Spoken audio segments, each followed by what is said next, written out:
반갑습니다. 경성전자고등학교 이분여입니다.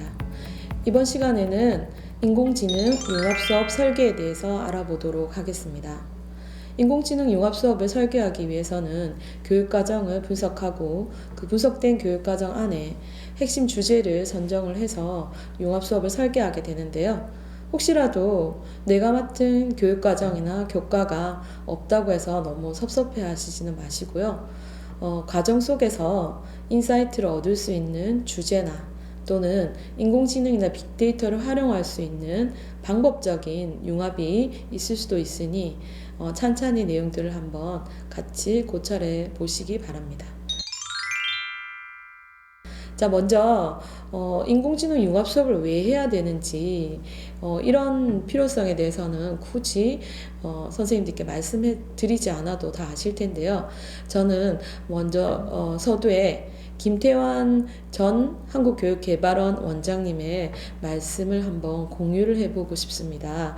미래교육 비전과 전략이라는 학지사에서 나온 책에 보면 미래교육을 위해 우리 교육이 극복할 과제는 첫째, 미래 세대에게 바른 마음을 길러주어야 하고, 둘째, 인공지능 활용 능력을 길러주어야 하고, 셋째, 심층학습을 해야 하고, 넷째, 창업지향적인 교육을 해야 하고, 그리고 마지막으로 스팀과 같은 융합교육을 해야 한다. 네, 아무래도 미래교육의 비전과 전략에서 제시한 이 5가지 내용에 보면 우리 아이들이 미래에 대비하기 위해 미래 사회에 잘 적응하기 위해서 필요한 교육 방법들이 핵심적으로 잘 요약되어 있다고 생각이 되는데요. 그 중에서도 우리는 미래 세대에 필요한 역량으로서 여러 가지 필요한 역량들을 고찰해 보실 수 있으실 거고요. 왜 융합을 해야 되는지 생각해 보시면 나오겠죠. 그리고 교과 자체적으로도 추구하는 핵심 역량들이 있을 겁니다. 그런 것들을 중심으로 해서 목적으로 해서 인공지능이라는 도구들을 활용하고 그리고 교과 간의 융합을 해보는 건데요. 특히나 여기서는 인공지능 도구를 내 교과와 어떻게 융합해서 아이들에게 어떤 역량을 길러주고 그리고 목표한 그 성취 수준에 도달하게 할 것인가 하는 것이 핵심이 되겠습니다. 그렇게 하기 위해서는 우리가 절차적으로 꼭 고려해 보아야 될 것이 있습니다. 인공지능을 굳이 이제 융합을 해야 되는가 하는 것을 위해서 왜 인공지능을 써야 하는지 그리고 인공지능에 무엇을 써야 하는지 그리고 인공지능을 내 교과에 어떻게 융합시켜야 하는가 이 3가지 관점을 반드시 고찰하셔야 되시고요. 그리고 이제 그 다음으로는 내 교과에서 이 인공지능 도구를 어떻게 활용할 것이고 그래서 그 도구를 이용해서 나의 학습 내용을 어떻게 변화시킬 것인지 교육과정을 재구성하셔야 되겠죠. 그리고 마지막으로는 교수학습 방법을 어떻게 혁신해야 되는지 이 3가지 고리는 융합해서 반드시 따라갈 수밖에 없는 내용들입니다. 그래서 이런 부분들을 염두에 두시고 수업을 설계하신다고 보시면 되시겠습니다. 그러면 융합 수업은 어떻게 하느냐? 융합 수업을 하기 위해서는 먼저 교육과정에 대한 분석이 선행이 되어야 되겠죠. 우리 국가 수준 교육과정을 분석하고 이 교육과정 내에서 무엇을 성취해야 되고 무엇을 이루어야 되는지 그것을 분명히 할 필요가 있습니다. 그런 다음에 이제 제가 하는 방법은 가장 간단한 방법 중에 하나가 교과서에 이제 학습해야 될 단원별 목차들을 쭉 나열을 하고요. 그 목차별, 단원별 추구해야 되는 성취 기준을 같이 나열합니다. 그런 다음에 각 성취 기준에서 인공지능의 도구를 활용할 필요가 있는지 또는 인공지능을 이용해서 어떤 문제 해결이 필요한 것인지 하는 영역들을 찾아보고 그런 영역들을 과연 인공지능을 적용했을 때 어떤 기대 효과가 있을 것인지를 생각을 한 다음 교육과정을 재구성을 하게 되는데요. 그렇게 하기 위한 실마리는 결국은 주제가 되겠죠. 주제를 어떻게 선정하느냐, 빅 아이디어를 무엇으로 선정하느냐 하는 것이 이제 가장 중요한 것일 수도 있는데요. 교육과정 안에서 빅 아이디어, 즉 주제를 무엇으로 선정할 것이냐 했을 때 저 같은 경우는 유엔의 지속가능한 발전 목표 17가지 UN SDG에서 주로 많이 저는 이용을 하는데요. UN SDG를 보게 되면 총 17가지의 우리 인류가 전 지구적인 문제를 같이 고민을 해야 되는 지구적인 그런 문제들을 가지고 있습니다. 그래서 그런 것이 우리 교과학습 안에 내용들과 융합되는 부분, 같이 이제 교차되는 부분이 굉장히 많습니다. 그런 것으로부터 빅 아이디어를 얻어내시고 그리고 교육과정을 설계를 하시면 될 것 같습니다. 자, 그러면 설계에 앞서서 그리고 과정을 소개해 드리기에 앞서서 여러분도 혹시 인류세라는 것을 들어보셨나요? 인류세라는 것은 네, 기후변화에 인간이 미치는 영향력을 이제 묘사한 것을 인류세라고 하는데요. 어떤 영향을 미칠까요? 인류는 기후변화에 기여를 할까요? 긍정적인 기여를 할까요? 부정적인 기여를 할까요? 예, 답은 뻔하게 있죠, 그렇죠? 인류가 어떻게 동물과 식물을 멸종시키는지, 그리고 또 대기를 바꾸고 바다를 오염시키는지 이러한 상황들을 시사하는 그런 신조어입니다. 그리고 이 인류세는 전 세계적으로 굉장히 큰 이슈가 되고 있고요. 국가적인 차원에서 또는 전 인류적인 차원에서 공동의 목표를 가지고 지구를 재건하고 살리기 위한 공동의 목표를 가지고 환경 파괴에 맞서서 인간이 이제 만들어 놓은 환경 파괴를 인간이 디펜스하자, 막아내자라는 의미에서 그런 맞서 싸운다. 그런 시대에 도래했다라는 것을 나타내는 것이 인류세인데요. 그런데 이 인류세를 해결하기 위한, 맞서 싸우기 위한 가장 큰 무기, 방패가 무엇일까요? 네, 바로 빅데이터와 인공지능 기술입니다. 도저히 인간이 이렇게 망쳐놓은 것을 회복하기가 너무 힘들다는 거죠. 그런데 이제 이것을 그래도 지금부터라도 더 늦기 전에 이제 빨리 발빠르게 대응하고 대처하고 그리고 선제적으로 이제 더 이상 더 심화시키지 않도록 노력하면서 회복시키자라는 그런 운동이 일어났고 그것에 이제 더불어서 이슈가 되는 것이 인류세라는 신조어였고요. 그리고 빅데이터와 인공지능 기술이 이제 다시 한번 또 인류를 또 구원하기 위한 또 전 세계를 이롭게 하기 위한 도구로서 다시 화두가 되었습니다. 그런데 이때 어떻게 그러면 인류세의 문제를 해결할 수 있을까요? 미국의 킴볼이라는 그 교수님, 존 킴볼 교수님께서 빅데이터가 오직 인류세의 핵심 솔루션이다 하면서 이제 제안한 여러 가지 내용들이 있는데요. 그 내용을 결국은 수질이라든지 생물의 다양성이라든지 식생활 스트레스라든지 식량 보안, 지금 인류가 봉착해 있는 여러 가지 이런 환경과 관련된 그런 문제들을 글로벌 모니터링 시스템을 두는 겁니다. 국가와 국경을 초월해서 그런 모니터링 시스템을 둬서 데이터를 수집합니다. 무차별적으로 이것들과 환경과 관련된 데이터를 수집하고 그 데이터를 분석해서 발빠르게 이쪽 지역은 이제 앞으로 1년 뒤에 또는 한 달 뒤에 홍수가 날 것이다. 여기서는 가뭄이 심해져서 식량난이 초래될 것이다. 이런 어떤 예측과 그리고 인류를 이런 환경 위험으로서 기후변화의 위험으로서 보호하기 위한 디펜스 시스템들을 이제 만들고 구축해서 이제 진행을 하고 있는 프로젝트이기도 한데요. 어떤 한층 더 강화된 어떤 글로벌 모니터링 시스템을 통해 가지고 전 세계 데이터를 수집하는 것만 해도 굉장히 방대한 프로젝트가 되는데 그 빅데이터를 실시간으로 분석하고 인류를 이롭게 하기 위한 인류를 구하기 위한 그런 방패로 사용할 수 있다는 것은 굉장히 놀랍다고 생각이 됩니다. 그리고 또 하나는요. 이 빅데이터가 가진 또는 인공지능이 가진 특징 중에 하나는요. 어떤 차별이 없다는 겁니다. 나라도 정치도 국경도 다 초월한다는 것이고요. 그리고 또 한 가지는 부유한 나라든 아니면 부유하지 않은 나라든 환경 위기를 벗어나지는 못하는 건 다 똑같거든요. 그렇기 때문에 굉장히 어느 부분에서 평등한 그러한 기술이기도 하거든요.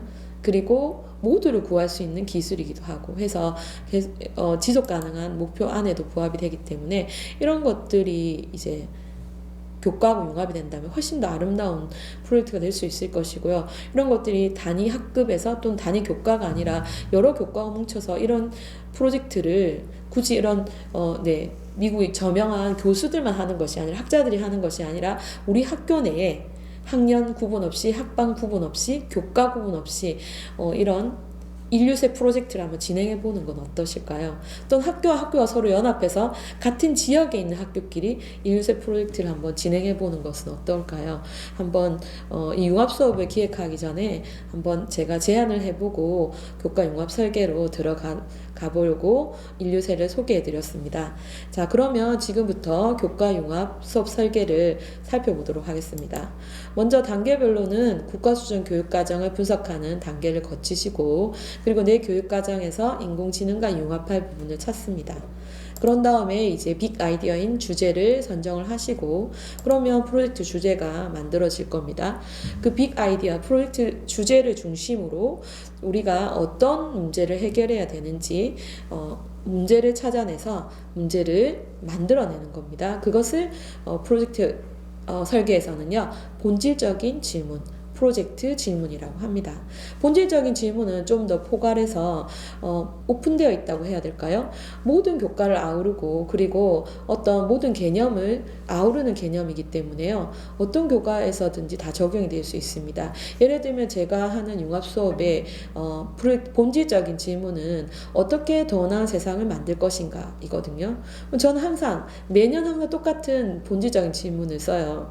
이걸 쓰게 되면, 이 본질적인 질문을 하게 되면 내 교과, 국어라는 교과에서 어떻게 더 나은 세상 만들 것인지, 또는 국어 교과에 쓰기라는 단어를 통해서 어떻게 더 나은 세상을 만들 것인지, 수학의 2차 방정식을 통해 어떻게 더 나은 세상을 만들 것인지, 또는 미술에 빠르게 스케치하기를 통해서 어떻게 더 나은 세상을 만들 것인지, 내가 배우고 있는 지식과 이 학문을 이용해서 내 생활의 문제를 어떻게 해결할 것인지, 항상 그런 거시적인 관점에서 고찰할 수 있도록 학문의 본질을 접근할 수 있도록 본질적인 질문을 저는 그렇게 두는데요.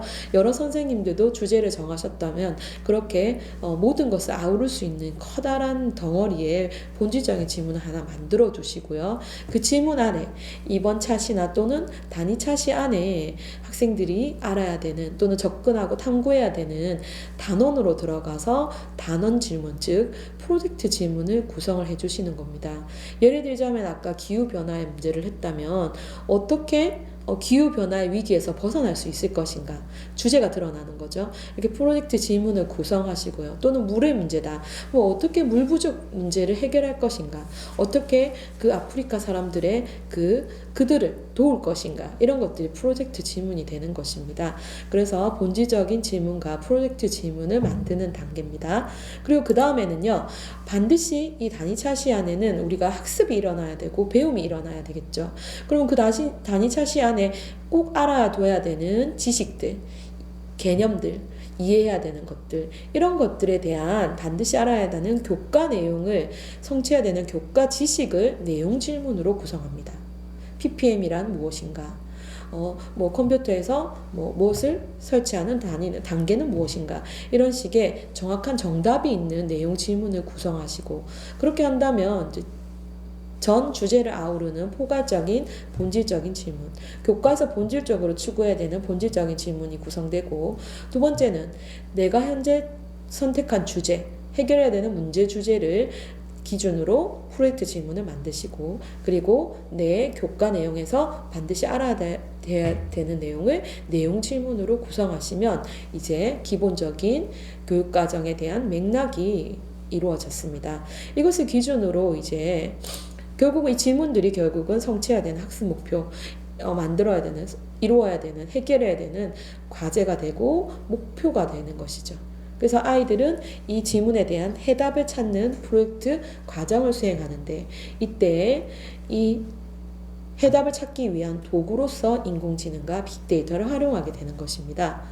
자, 그러면 이렇게 질문을 만드셨으면 프로젝트 활동 계획을, 이것은 선생님들이 하시는 것이 아니고 아이들에게 충분한 프로젝트에 대한 안내를, 유엔의 물 부족이라는 또는 물이라는 이 주제를 가지고 지금 인류가 안고 있는 물 부족 문제, 또는 깨끗한 물을 공급할 수 있는 이런 문제들에 대한 해결책을 찾아내세요 라고, 특히 인공지능과 빅데이터를 이용해서 해결해 주세요 라는 프로젝트를 안내를 하면, 그 안내에 따라 학생들은 어떻게 이 프로젝트를 실행할 것인지, 과제를 해결할 것인지를 계획을 수립을 하는데, 수립하기 전에 팀 빌딩이 먼저 이루어져야 되겠죠. 그 과제를 함께 해결할 팀을 구성합니다. 그리고 팀과 함께 어떻게 수행할 것인지를 계획을 수립하고, 계획은 계속해서 수정할 수 있습니다.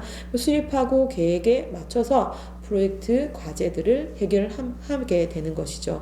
이때는 뭐 탐구조사의 과정이라든가 문제를 다시 재정의한다거나 더 하이 문제로 구체적으로 들어갈 수 있다든가, 본인 실생활과 연관되어 있는 그런 구체적인 문제로 구체화한다든지 이런 과정들이 들어가게 될 것이고요. 그리고 그 실생활의 문제 해결 도구로서 인공지능을 이제 사용법을 익히게 되는 것이죠. 그리고 그런 사용법에 대한 학습은 다른 정보 교과나 아니면 인공지능 소양교육 시간을 통해서 익힐 수 있고요. 그리고 이 시간에 도구를 활용해서 인공지능을 이용해서 내 교과의 문제를 해결을 하는 그런 융합 수업을 진행을 하는 것입니다. 그리고 결과가 이제 그냥 해결했다 또는 해결 못했다로 끝나는 것이 아니라 발표를 하고 서로 상호 평가하는 시간을 가지면서 서로 피드백을 하고, 그런 메타인지적인 사고력도 함께 길러주는 것이죠. 그 팀이 함께 인공지능 문제를 해결하면서 인공지능 역량을 같이 길러줄 뿐만 아니라 교과 역량도 같이 길러줄 뿐만 아니라 협업 능력이라든지 의사소통 능력이라든지 정보 활용 능력도 같이 길러줄 수 있는 여러 가지 그런 이점을 가진 수업이 바로 인공지능 융합 프로젝트 수업이 되겠습니다. 그러면 이제 융합 사례들을 살펴보도록 하겠는데요. 교육과정을 통해서 융합 사례들을 주제별로 저는 이제 몇 개 교과를만 뽑아서 선별해서 선생님들께 소개를 해드리고 정리를 하겠습니다. 먼저 첫 번째를 보시면 사회과 교과목인데요. 사회문화현상의 탐구라는 단원에서 제2단원이 사회문화의 그 현상을 탐구하는 범위 또는 탐구하는 방법에 관한 단원입니다. 이 단원에서는 현재 사회가 안고 있는 문제들, 이슈가 되는 뭐 신문 기사를 가져와도 되고요. 이런 것들을 좀 분류하고 그 문제를 인공지능으로 해결할 수 있는 아이디어를 이제 발산하고 개진하는 그런 시간을만 가지더라도 충분히 융합 수업으로서 의미가 있고요. 더 나아가서 이제 그 문제를 인공지능으로 어떻게 해결할 것인지 또는 빅데이터로 어떻게 해결할 것인지 도전하고 그 결과를 이제 사람들에게 시연을 해보면 더욱더 의미 있는 시간이 될 겁니다. 다음으로 제가 소개해드리고 싶은 건 처음에 말씀드렸던 인류세와 관련 있는 바로 기후변화 문제인데요. 기후변화 문제는 제가 교과서들을 쭉 교육과정들을 펼쳐보니까 다루고 있지 않은 단원이 없어요. 거의 대부분의 단원들이 국어, 영어, 사회, 과학 교과까지 많은 교과에서 기후변화를 다루고 있거든요. 그렇다면 정말 아까 말씀드린 대로 인류세 프로젝트를 학교 차원에서 또는 학년 차원에서 아니면 단위 학급 차원에서 한번 추진해 보시면 너무 근사한 우리나라 만의 융합 수업이 나오지 않을까 싶은데요. 한번 그런 융합 프로젝트 하시고 싶으신 분들은 저에게 연락 주세요. 저랑 같이 한번 해보시면 좋을 것 같습니다. 그래서 그런 기후변화 프로젝트로 인공지능을 이용해서 예를 들면 소소하게 미세먼지가 우리가 문제가 많지 않습니까? 미세먼지에 미치는 영향들, 온도, 습도라든지 강우량, 강수량 이런 것들을 같이 기후 데이터를 같이 준비해서 이들 간의 관계를 분석해서 어떤 날은 좀 미세먼지가 덜하고 어떤 날은 좀 심할 거니까 건조하다고 생각되는 데는 미세먼지 주의보를 우리가 먼저 발령을 하는 거죠. 당일 알아보는 것이 아니라. 그래서 뭐 현장 체험을 결정할 때라든지 아니면 가족들과 교회 체험을 간다든지 이렇게 어떤 계획을 세울 때 이런 빅데이터를 활용해서 또는 인공지능을 활용해서 하실 수 있는 것이죠. 그래서 이런 작은 프로젝트에서부터 시작해서 어떤 인류적인 거대한 프로젝트로 나아갈 수 있는 것도, 또는 우리 지역 프로젝트로 해보실 수도 있는 겁니다. 자, 그 다음에는요, 또 좋은 내용으로는 방금 봤던 이런 인구 문제라든지 인구 통계 문제라든지 아니면 기후변화 문제는 우리 지역적인 특성, 지역 특성을 탈 수가 있습니다. 그렇기 때문에 이런 지역적인 특성을 살려서 그 결과로 어떻게 도시 개발을 할 거냐, 그리고 어떻게 재개발을 제한할 거냐, 이런 정책 개발이라든가 또는 사회교과에 또 더 다음 단원으로 연계해서 추진해 볼 수도 있고요. 자, 이번에는 네, 영어 교과입니다. 영어 교과와 국어 교과, 문학 교과 이런 독서가 필요하고 읽고 내용을 분석하고 의미를 파악하는 이런 교과들이 이제 해당이 되겠는데요. 이런 교과들에 보면 일반적인 주제에 관한 글을 읽고 그리고 필자의 의도나 글의 목적을 파악하는 그러한 분야, 그러한 성취 기준을 갖고 있는 영역이면 괜찮거든요. 국어에도 있었고요. 그리고 영어 교과에도 있었어요. 물론 일본어나 중국어나 어떤 어문을 다루는 교과, 스토리가 있는 문학 작품 이런 것들, 문학 교과라든지 독서 교과 이런 것에서 충분히 가능한 성취 기준이고요. 이럴 때는 이런 부분을 어떻게 하면 좋을까요? 네, 이때는 에듀마이닝, 텍스트 마이닝과 같은 그런 도구들, 부산 에듀마이닝과 같은 그런 도구들을 이용해서 네, 손쉽게 장문의 지문들을 분석하고 인물 간의 관계를 분석한다거나 사건을 추론을 한다거나 예측을 해볼 수 있는 그런 아주 분석적이고 창의적인 책을 읽고 의미를 파악하는 그런 활동을 하실 수 있는 거죠. 그래서 이거는 학습 활동의 인공지능 도구를 활용하실 수 있는 거고 분석된 결과를 가지고 그걸 이어서 추수적으로 더 나아가서 창의적인 글쓰기까지 하실 수 있는 거죠. 그리고 글 쓴 것을 발표회를 한다면 더 좋을 거고요. 뭐 간이 책자도 하나 만들어 주신다면 정말 근사한 포트폴리오가 될 수 있을 것 같습니다.